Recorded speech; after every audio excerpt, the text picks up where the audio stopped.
आज मैं इस पेशेंट के बारे में आपको बताना जा रहा हूँ। इनको एकाएक पेशाब से खून आना शुरू हो गया। कोई तकलीफ नहीं थी, पेनलेस हेमीच्यूरिया। पेशाब करने गए और पेशाब में थक के और खून की पेशाब होने लगी। ऐसी कंडीशन में पेशेंट तुरंत हमारे पास आए। हमने एग्जामिन किया, एग्जामिन करने पे बाकी कोई एब्नॉर्मलिटी नहीं मिली। खून आने के 2-4 कारण होते हैं एडल्ट मेल में, या तो किडनी से आ रहा है या पेशाब की थैली से आ रहा है। पेशाब की थैली का ट्यूमर बहुत कॉमन है। हमने तुरंत अल्ट्रासाउंड कराया। अल्ट्रासाउंड कराया हमने, और अल्ट्रासाउंड में आप ये देख रहे हैं पेशाब की थैली में ये ट्यूमर है।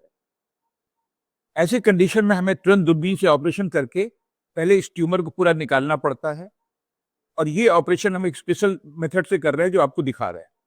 अल्ट्रासाउंड में ट्यूमर देखा था, अब दूरबीन में ये ट्यूमर ये आपको सामने दिखाई पड़ रहा है। ये पूरा ट्यूमर है। ये ट्यूमर हम देख रहे हैं व्हाइट लाइट में।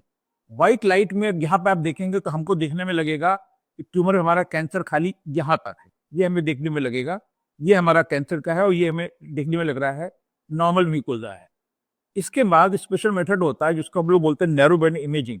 ये देखिए, ये नैरो बैंड इमेजिंग में जहां हम सोच रहे थे कि ट्यूमर हमारा यहाँ तक है, इस इमेजिंग में आप देख रहे हैं ये पूरा ट्यूमर है, ये पूरा ट्यूमर है, ये पूरा ट्यूमर है,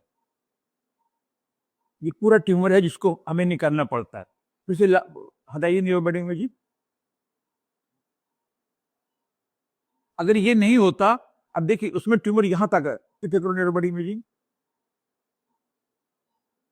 देखिए इसमें हमारा पूरा ट्यूमर यहां तक आ रहा है, और अगर हम व्हाइट करो, व्हाइट लाइट होता, हम सोचते हैं हमारा ट्यूमर खाली यहाँ का था। ये इंपॉर्टेंट होता है नैरो बैंड इमेजिंग का। इस इमेजिंग में हम जब पहले ट्यूमर निकालते हैं, फिर नैरो बैंड इमेजिंग करते हैं, कहाँ कहाँ ट्यूमर सस्पिशियस है उसको फिर निकालते हैं। अब इसको मैं दूरबीन से ऑपरेशन जो है मैं करने जा रहा हूँ। ये पूरा ट्यूमर, पहले हम पूरे ट्यूमर को हम दूरबीन से ऑपरेशन करके निकाल देंगे। ये हमारे ट्यूमर आपने देखा, ये पूरा ट्यूमर हम लोग निकाल चुके हैं यहाँ से। जो ट्यूमर की मार्जिन भी है वो भी, ये पूरा ट्यूमर यहाँ से निकल गया है। ये जितनी भी तथवचित एरिया था हर जगह से हमने ट्यूमर निकाला। मेरे बने इमेजिन करो, एनबीआई करो, एनडीआई। अब ये देखिए, ये हमने एनबीआई में किया हुआ है। इसमें जितने भी सस्पिशियस एरिया है उस एरिया को भी हम रिसेट कर रहे हैं जिससे कोई ट्यूमर बचे नहीं। ये देखिए, ये सब थोड़े सस्पिशियस एरियाज हैं, इसको भी हम निकाल रहे हैं।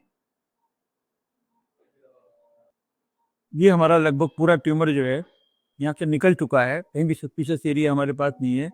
व्हाइट लाइट करो, ये पूरा देखिए मसल फाइबर दिखाई पड़ना शुरू कर गए हैं। ये छोटे छोटे जो ये हैं ये सब निकल जा रहे हैं। ये पूरा हमारा ट्यूमर निकल चुका है। अब इस ट्यूमर के बाद में जो जांच जाएगी उस पर डिपेंड करेगा कि लो ग्रेड है, हाई ग्रेड है, मसल इन्वेजिव है, नॉन मसल इन्वेजिव है।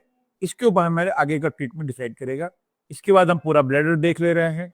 ब्लैडर में ये ब्रॉड ट्रेबेकुलेशन है, क्योंकि स्ट्रक्चर भी था। और ये हमारा ऑपरेशन अब कंप्लीट हो चुका है। इस ऑपरेशन में खाली हम